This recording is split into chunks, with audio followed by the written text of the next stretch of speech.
Victor, how are you? Nice to see you. And this morning earlier, one of the introductory speakers referred to the idea that we were in a situation where we could not move on to the next stage of global development without a war. I think this was sort of stimulated by observations of how we got out of difficult situations during the First and Second World Wars, maybe. But would you care to comment a little bit about the global security structure?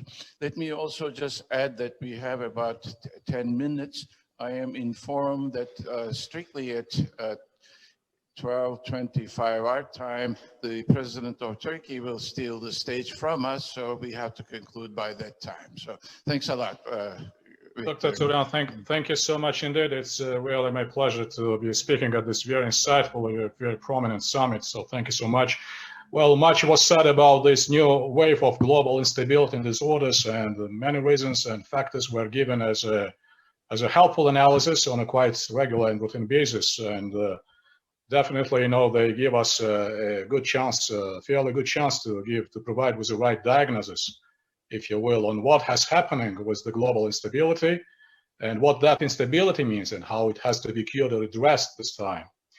But for the purpose of these discussions, I would rather avoid repetitions or reiterations, which are well known. And let me please briefly go through those reasons and considerations which, in my view, have triggered what we are all facing these days. And when pointing out to such in-depth triggers, if you will, my view that those triggers have a common denominator, and they bear one and same semblance. And this connotation probably is quite vague and quite obscure, but I would call it a disruption of cohesiveness. Well, our world has never been cohesive enough, and this notion is quite relative, as you could appreciate.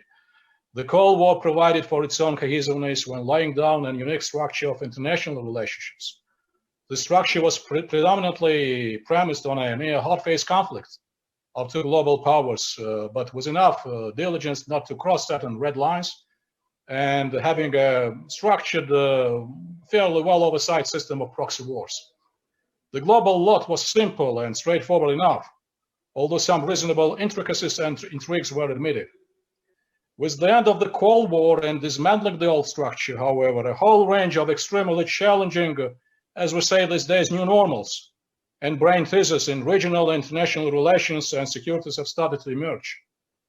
The notable salvo signaling that some remnants of deterrence, of keeping at last a semblance of cohesiveness and predictability, were disappearing with 2008 war between Russia and Georgia, and with a closing act that the old rules of game were finally over was annexation of Crimea. In a very short historical span of time, we witnessed a process of, say, creative destruction, along with emerging and re-emerging threats, but new opportunities too. But the problem is that there is still not enough indication that a new set of standards are under construction to bring a fresh wave of healthy cohesiveness into the global edifice. My personal view is that the next major rupture, when speaking about cohesiveness in terms of underpinning stability, predictability, and reliability for the global order and security, is an excessive fragmentation of the world system pursuant to multiple non-connected regions, each representing, if not completely independent, then almost independent policy-making center. Not to mention that implanting such policy based not just on perceptions only, but on misperceptions as well. Well, a regionalization is surely not bad. Moreover, it brings clear advantages with certain regional design. But when it's implemented in hasty and irrational way, that could lead the regional process into murky waters of real threats and challenges. The recent events in the Nagorno-Karabakh, leaving respective parties and stakeholders with a rather complex and multi-layered ceasefire agreement of November 10th, is an example of somewhat contradicting interests and expectations that could backfire in at some future point in time. Next two factors, in my view, which undermine the global security order: changing peaceful means for resolving trade and commerce disputes by coercive means, and doing that in bad, ill manner and an unabashed degree. Trade wars, sanctions, embargoes, became a most frequently used language for the diplomacy of new normals, which leads to more fragmenting the global bonds, bringing in visible disruptions and making a healing process as much painful as one could possibly theorize. This was an unfaithful toolkit for diplomatic dialogue, or I would rather say non-dialogue at all, coupled with a process of retailoring up to some people's understanding, creatively destroying the global supply chain on a massive scale, clearly adds to wide-scale security system distortions too. Last but not of lesser malign impacts for the overall security and order is a disconnect between the state and its nationals. More the so-called laissez-faire the state has become over the last years, whether in relation to safety and order, speaking about policy making when it comes to acting as a true stakeholder to drive a national economy, or ensuring a much needed social safety support, more porous and vulnerable our civic composition became vis-a-vis various populist, radical, and extremist forces. This very fatal process for alienating a given society from its own state institutions, making the former highly self-driven, while the latter dangerously detached, presents a deadly blow to the global security and tears down autonomous cohesiveness of national security cells. As I mentioned, this is a summary of the innate causes of the ongoing instability and looming bigger disorder, with various other manifestations, conflict, terrorism, illegal migrations, and other wrongs. But those are boiling down the surface for some time already. But how to right the wrongs? Remedies could be various, and advices are plenty these days. Let me mention just a few. Some go to very basic but well-forgotten skills of international politics, which are also badly required for any success when attempting to rebuild a new stability edifice. And those are expertise, honesty, respect, and goal sharing, but not necessarily value sharing. Next, since every large edifice starts from blocks, the latter are putting regional and sub-regional orders in a proper way. This task is even more important when taking into account that the modern world became so multipolar, and this world reflects an emergence of various regional centers of gravitation.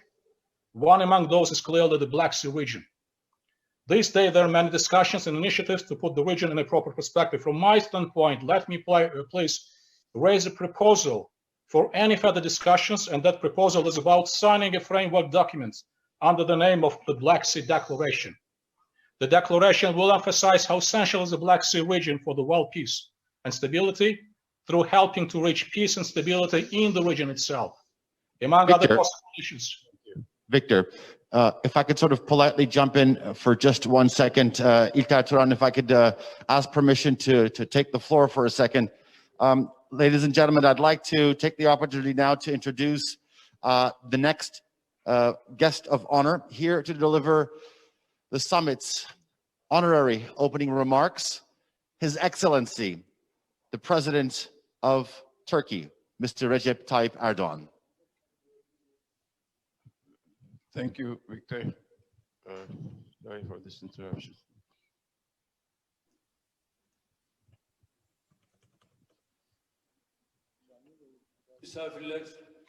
Estimable audience, distinguished participants, I would like to salute you all with the most heartfelt feelings. I hope and I pray for God that the Bosphorus summit will be auspicious for the countries and for our citizens. Victor, sorry for cutting you off. I'd like to hand the microphone back to Mr. Ilter Turan so you can pick up where we left off. Do apologize. Thank you. No problem. No problem. Well, pleasure to pick up after the president has spoke. Well, I mentioned that one of the initiatives is about signing the Black Sea Declaration, and my closing statements that the declaration will emphasize how essential the Black Sea region is for the world peace, and will provide for certain initiatives for reaching peace and stability in the Black region itself. Among other possible issues which I would propose for the declaration to cover is about underlying importance for regional security partnerships, speak of the region as a free area from malign influences and special zones of interest, emphasize a requirement for concerted efforts for mobilizing funds to diversify regional infrastructure, and promoting socially and environmentally sustainable projects for the region. Besides, touch on frozen and prolonged conflicts, as well as express support for independence, sovereignty, and territorial integrity of countries in the Black Sea region. Provide for regional venues for deliberating on regional security, and last but not least, emphasize on importance to open discussions on regional free trade agreements and trade associations. Ladies, thank you very much indeed, ladies and gentlemen, for giving me the time to express my views on the topic. Happy to discuss any of the issues, and many thanks indeed, and good luck to the Bosphorus Summit. Thank you. Thank you very much, Victor. And I would like to take this occasion to thank Kat Tully, Steve Erlanger, Fyodor Lukyanov, and Victor Kipiani. I think the discussion was rich. And in fact, I came to think that there should have been more time for discussion, but we will reserve that for a real person meeting next year. Thank you very much. In normal meetings, we would say, let's give them a big hand, but they might not even hear it. So we thank them genuinely for their contribution. Thank you. Thank you very much to you and your guests.